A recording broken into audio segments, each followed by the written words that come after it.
Raise your hand if you know who Clark Kent is. You know, Superman, superhero in disguise. MVP's own Clark Kent is Gord Grant.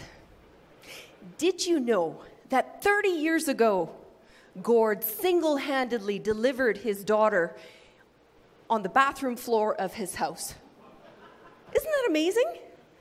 Well, Gord, as remarkable as that is, I bet your wife helped a little bit, right?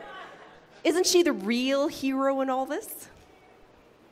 In that remarkable yet unassuming way, Gord continues to add to his accomplishments by always looking for ways to level up or improve.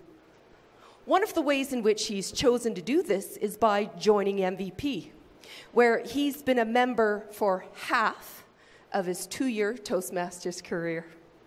He joined because of the quality of feedback he receives from members. He's learning that it's not always easy or comfortable. In fact, he's learning to become more comfortable with being uncomfortable.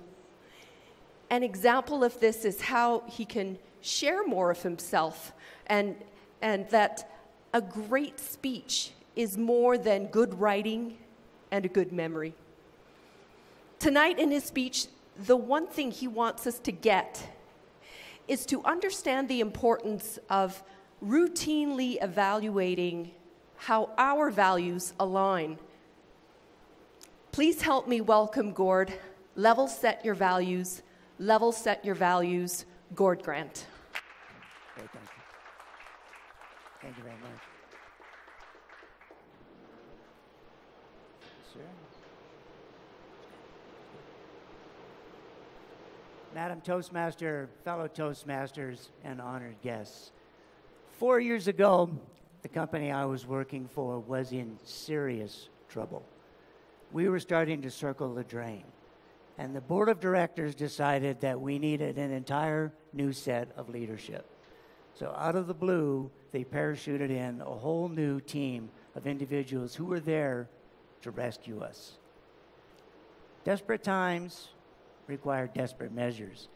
But I have to tell you, some of the things that they were requiring us to do just didn't sit well with me.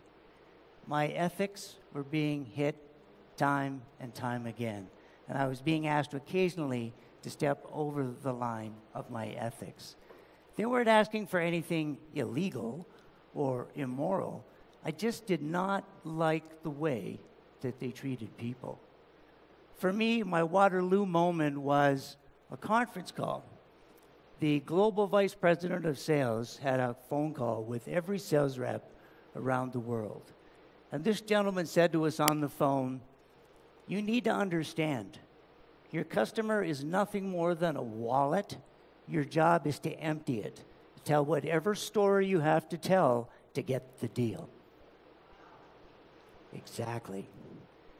There I was sitting on my phone. Luckily, it was a phone call and not a video call, because the look on my face was, well, I can't use the word, but you've got to be kidding me. This is no way to treat people. When I lifted my head from my phone, I looked on my wall. And on the wall, I have the commission that I earned when I became an officer in the Canadian Armed Forces. And in the top line of that document were 4 words: loyalty, integrity, conscientiousness, and honor. None of those words applied to the phone call I'd just been on. 4 weeks later, I turned in my resignation. It was time for me to move on. I knew that there was a serious values conflict between the way these gentlemen wanted to run the business and the way that I, in fact, worked. Now, lucky for me, unemployment gives you a fair bit of time to think about what you're going to do next. Because I had those 4 words that created such a desire for me to just throw it all in and move on, I decided that there was things I needed to understand about other values that I might have, and where they came from and why I had them and why they were important to me.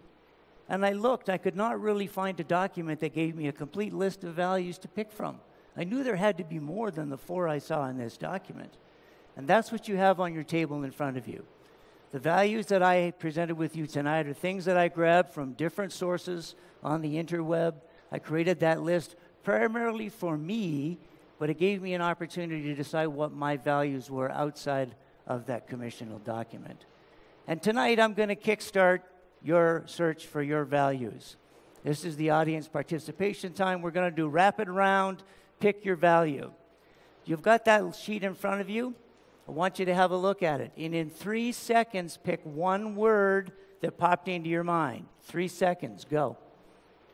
1, 2, 3. Okay, start shouting out values. What's your value? Honesty. Integrity. Creativity. What else? Come on, let's get them up. Everybody needs to understand what your values are. That's great. In 3 seconds, everybody was able to find one. Your values are there. You just got to go looking for them occasionally. In 3 seconds, you came up with one that was important. The difficult work for you now is to figure out what the rest of them mean, because we all have a bunch of values there. And that sheet will help you with that. On that sheet is a list of values that you can not only pick what's important, but you can also rank them. Because not only do you need to know your values, you got to know how they fit together. You got to know what's more important than others.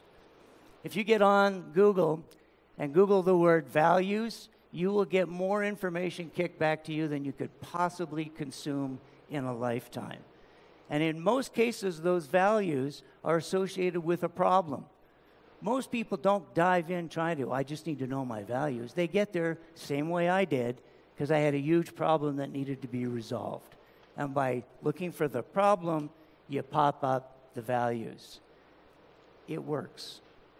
But really, wouldn't it make more sense if you put the time into understanding your values before you were stressed and trying to solve a problem? If you know your values ahead of time, chances are you're going to avoid that problem. Or if you are getting into it, you're going to recognize that it's happening and minimize the damage that's going to occur as a result. I'm a big fan of the research that's being done now with understanding values and how they work with endurance athletes. I'm a runner, I'm a cyclist. I kind of get into this endurance thing. And by endurance, I mean the individuals that run 100 miles, 36,000 foot of vertical over 24 hours. Serious endurance runners. Now, 24 hours in any athletic endeavor gives you a boatload of time to think. That's one point. But what they've discovered is if an athlete understands why they're doing this run and they can associate with a value they have, their performance climbs. They get faster. They get better. But most interesting, they don't feel the same level of discomfort. As they're pushing into the latter stages of the race when pain is at its max, by being able to relate, I'm doing this step because it honors some value that I have. It represents who I am. The pain drops down, which also helps the performance that's reached as a result of that. You can do exactly the same thing. Whatever your purpose in life, whatever you're trying to accomplish, you can be more successful if you know your values going in. So take the time to understand what your values are. Your values are the canary in the coal mine.